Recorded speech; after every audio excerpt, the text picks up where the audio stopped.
honestly think this NFL season was one of my favorite seasons in a long time. And every year for the NFL is good, but something about the season was just special. Like there were so many surprises. And like you said, for like the first 10 weeks, we didn't know who was good or who was bad because anybody could beat anybody on a weekly basis during the NFL season this year. And like you said, I like the divisional matchups this year. The NFC West, I agree with you. I think that was the best division of football. Three teams from that division went to the playoffs. The NFC North was a lot of fun to pay attention to. Like the divisional competition was really good.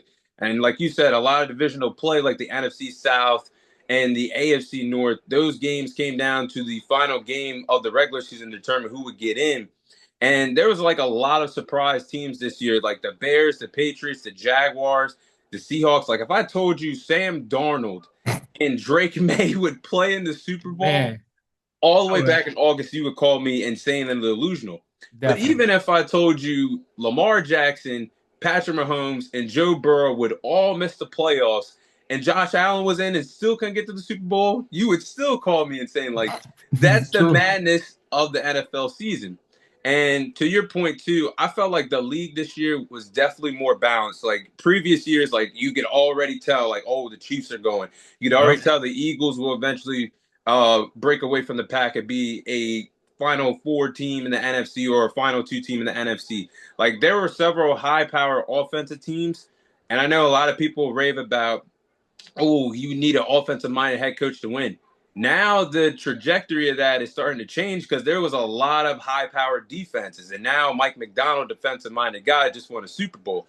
So now Yep. there's more balance in there with coaching, and now you're seeing more methodical offensive versus defensive matchups at the head coaching department and coordinator departments. And there was like a lot of historic years this year, like Matthew Stafford's historic MVP year. I'm glad he won it over Drake May, clearly. Man, thank God.